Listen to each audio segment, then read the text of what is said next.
My brother-in-law always mocked my loving marriage, but at one family dinner my sister finally snapped, exposing their toxic relationship for all to see. I, female, 26, have a very affectionate relationship with my husband, Mark, male, 2008. We do a lot of PDA, go out of our way to create thoughtful gifts for birthdays and anniversaries, and even earmark time for each other out of the day. This comes from our past kind of toxic relationships, which have made us learn about love languages and communicating with each other better. Basically, while every relationship has a honeymoon period, they tend to die off after a point. It's only through hard work that Mark and I can basically be in the honeymoon period, while evolving as people and partners for our entire relationship. However, my sister Rebecca, female, 30, her husband Josh, male, 35, has constantly degraded this dynamic and attacked my husband for not having a normal relationship. He's one of those guys who thinks being closed off is cool, and men are supposed to be emotionally unavailable. I've spoken to Rebecca about her husband's behavior, but she doesn't ever call him out, even if she agrees with me in private. I'm also pretty opinionated at the family dinner table, and Josh always butts heads with me about issues relating to politics and gender. Since I barely meet my brother-in-law and my sister after moving out of state, I tend to just grip my teeth and bear with it. However, I ended up moving back to my home state of Wisconsin after the pandemic, since I shifted to working freelance and left my job. Being back in my hometown has been a really stressful experience, since I became a city girl in everyone's eyes, and my brother-in-law has upped his snarky attitude ever since I came here. The things Mark and I do seem really unorthodox to a lot of people, but they're not the stereotype of the closed-minded townie and never put us down about what we do, except for Josh. I have also started noticing a lot of patterns that make me feel like Rebecca and Josh are struggling in their relationship, and I think that's making me resent my brother-in-law even more. He missed the anniversary, leaves her at home to raise their son, Lyle, to male, and, in general, makes disparaging comments about her.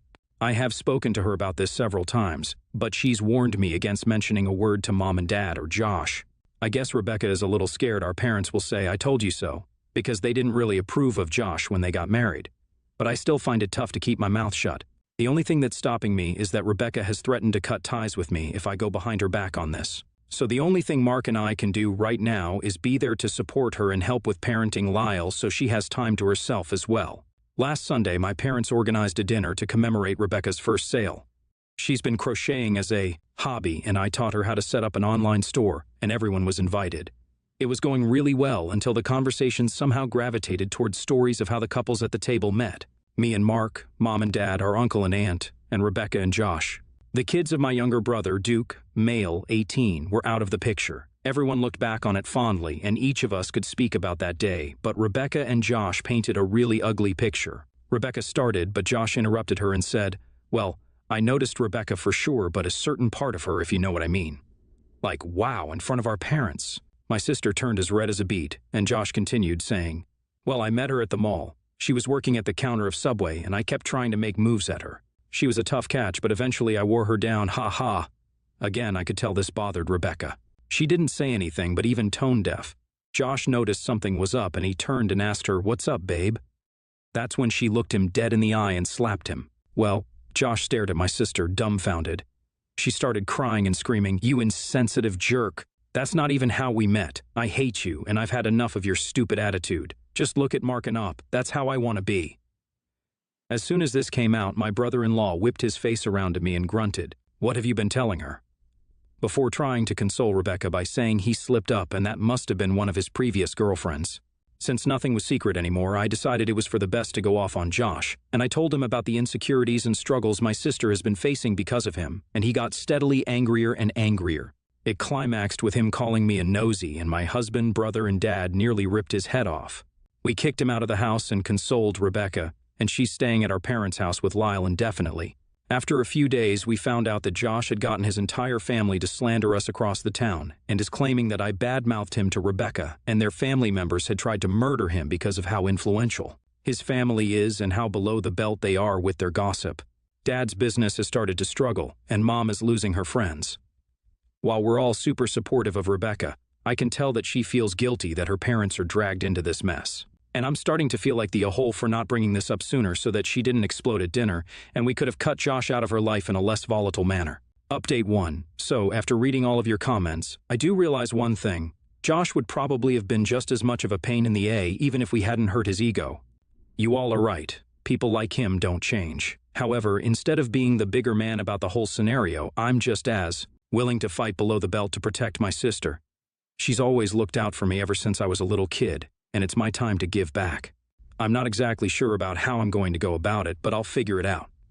In the meanwhile, our parents have been remarkably strong, and even though they value their connection to their neighbors in the town, Rebecca comes first. They're helping her figure out how to divorce Josh, and have been really non-judgmental about the relationship coming to a close. I think Josh is going to fight for custody of Lyle, though, thankfully, the court of public opinion isn't going to sort things out, and I feel like we definitely win this legally. Besides, Mark and I are going to make sure we have the best possible lawyer on our side.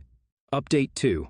I have a way to get back at Josh, ready and waiting, and it's all because of his stupidity. Rebecca had texted him after he failed to show up for the first divorce summons, and that quickly escalated into him cussing her out and calling her useless, just terrible stuff. When Rebecca told me about it, I immediately texted him and told him to mind his behavior, and this jerk had enough of a superiority complex to text, "I own this town, nobody cares about what you think. And that of a sister, you have better learn to keep her mouth shut in a marriage."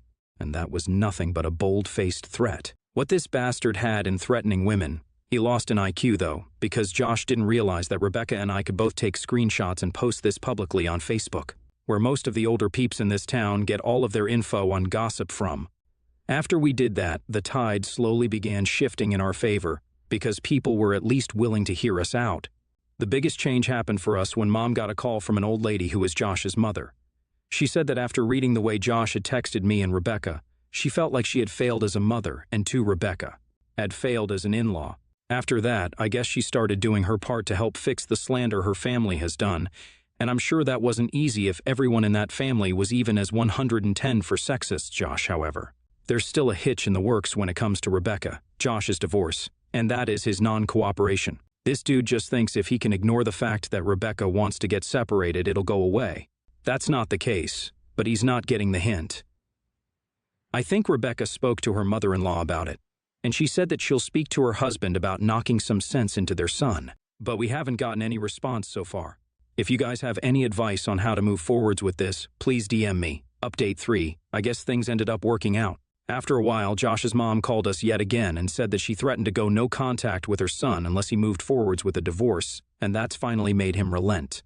The child care plan and all the legal legwork have been done so far, and right now we're just at the 120-day waiting period before everything gets finalized. Lyle has been taking the whole thing pretty rough, but he's only a couple of years old, so it's tough for him to understand what's going on. Otherwise, hopefully, things will end up fine for my sister. I got an offer from a company to come back to the city I was working in previously, but I discussed it with Mark and we think we'd prefer to stay in my hometown for now. This whole experience has made me miss the bonds I had with my family, and I feel like I should be here for my sister. Besides, we're enjoying the lower cost of living and community spirit when it's not being ruined by gossip that small-town living brings. But back to the topic, I think we're going to be able to get through this without too much lasting damage. While Rebecca and Josh were married for 3 years, I know that she's going to find herself a man, or none, if that's what she wants. Who cares for her the way she wants to be cared for? YTA in the sense that I feel you should have brought this out of the woodwork way before it ended up happening. Even if Rebecca said that she would have trouble trusting you, I think you'd be doing her a favor. NTA. I don't get how people are saying that you should have just mentioned this to your parents earlier, or done something about it earlier. You couldn't have known, and were trying to balance your sister's emotions and your feelings of protectiveness towards her at the same time. Next story, this is a whole mess with a lot of background. So to keep the story short, I, 15 female, was raised by my mom. All I knew about my sperm donor growing up was that he wasn't in our lives and my mom would get really quiet and tense anytime he was brought up, so I stopped asking. She had problems and we didn't always get along, but I know she loved me and did her best. She died last year, and I still don't even know why exactly. No one would tell me I have to wait to 18 to go look for the paperwork, I guess. After she died, I had to go somewhere, and my mom's parents were already gone, so they ended up tracking down my bio father and sending me to him. I really didn't want that, but nobody listened, so that's where I am now. He's married and has 2 kids, 8 and 6, nice house, kind of a perfect stock photo family. It makes me mad, to be honest. He and his wife were all smiles starting out, but I heard his wife on the phone one time right after I moved in, saying that she was worried I'd be a bad influence on her kids because of how I grew up and how sullen I am, so I keep quiet and mostly stay in my room. Biofather keeps trying to get me to do family things with them and talk, but I don't want to. I don't want to be here, and I know his wife doesn't want me here, and he could have talked to me years before now if he wanted. I don't want to get to know their kids. I just want to get through the next 3 years and go. It turned into a problem because it was 8-year-old's birthday last weekend, and they were having a party at this indoor playground place. I didn't want to go, but they made me because family, so I just found a place to sit and read. One of the moms of the other kids started talking to me and asked me if I was 8-year-old's big sister that just moved in, and I said no. She must have told my bio father because he came over and asked why I told someone I wasn't related, and I said because I'm not. He said his kids were my siblings, and he was my dad, and I said he was my foster parent. My dad skipped out before I was born. He was quiet for a moment and walked away. Later, his wife told me I should apologize, and a lot of kids in my position would kill to have a parent who actually wanted them by our father has been down since, so maybe I don't know. Edit. All right, I thought about it overnight, and I'm going to take some of the advice and try and make a deal to get some answers. I'm going to put running away off unless things just go off the rails because my mom would probably snatch me bold from the afterlife as much as she worried about me turning into a missing native girl statistic, but if I am going to write it out, I have to know why all this is happening, so I'm going to tell my bio father tonight that if he will have a completely honest, no BS conversation with me about my mom and why he wasn't there, help me get the answers about my mom's death. If he doesn't know them, tell his wife to stay out of it, not push for more than I agree to. I'll participate in family dinner time, one family thing on the weekend, and not do anything really disruptive. If that doesn't work, I tried, and I'm going on complete lockdown until I can find a safe way to get out. NTA, your dad has clearly messed up and wasted your entire life not getting to know you. You have no obligation to suddenly forgive all of that and try to be part of a happy family. That being said, try not to take it out on your siblings. They are your siblings, and it's not their fault that they were born. NTA, you stated facts. Maybe have a frank discussion with both of them about the entire situation. You need to know his reasoning for abandoning you, and should express your discomfort in the house after overhearing your stepmom's conversation. Be open. You have 3 years to go. Next story. I live in an apartment with my fiance. About 5 months ago, we got new neighbors.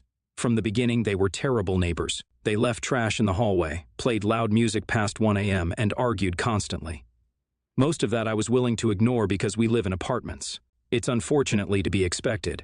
Aside from late-night music, the walls are fairly soundproof, so most of the time the noise is not the worst thing in the world. The landlords have talked to them and they had become more reasonable. However, they have 2 small children, maybe around 5 and 6 if I had to guess, and their children scream all day. They scream and cry and fight with each other, and the parents do nothing to stop them. I understand their children, but it cannot be good for them to be screaming like that constantly. It always seemed weird to me that there is rarely a quiet moment. We've asked them several times politely to get them to stop, but they never put a lot of effort into silencing their kids. We've contacted the office and have called the cops on really bad nights, but it still doesn't let up. Well, enough was enough. My hours recently changed to mornings, and while my work schedule and getting sleep is not their concern, I should be allowed to expect to have a quiet night in neighborhood. Around 3 a.m., 2 hours before I had to get up, the kids started yelling.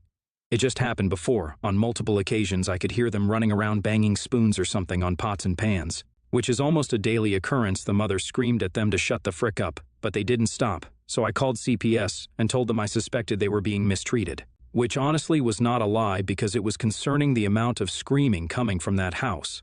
I suspect they may have had the kids taken for the past week. There have been no screams from the kids. I told my fiancé what I did, and he thinks I shouldn't have done it. I asked some of our friends and my parents, and they all say the same thing. I should have sucked it up and minded my own business. I didn't think I did anything wrong, but I feel that if their parents cared about them, they wouldn't let them behave like that. So, Aita? Edit, I want to clarify that things have been like this from the beginning. Their children have been like this since day one. It is nothing new to anybody. Edit 2, I also want to clarify that I have only seen these children once when they moved in, which in my mind has always been a red flag. I never called CPS before because I never heard them being beaten up or anything, just their mother occasionally shouting at them, so I never knew for sure. I don't know the home situation, but everything from the beginning did always seem very odd. I never hear them leave the apartment when I'm home on my off days. I have rotating off days, and I don't know what kinds of jobs the parents have. I don't know a lot about CPS if I'm honest, but I always thought they would do something if something needed to be done. NTA, contrary to what people may believe, CPS doesn't actually want to remove children from their homes, so if they really did get taken away, it was almost certainly for a good reason.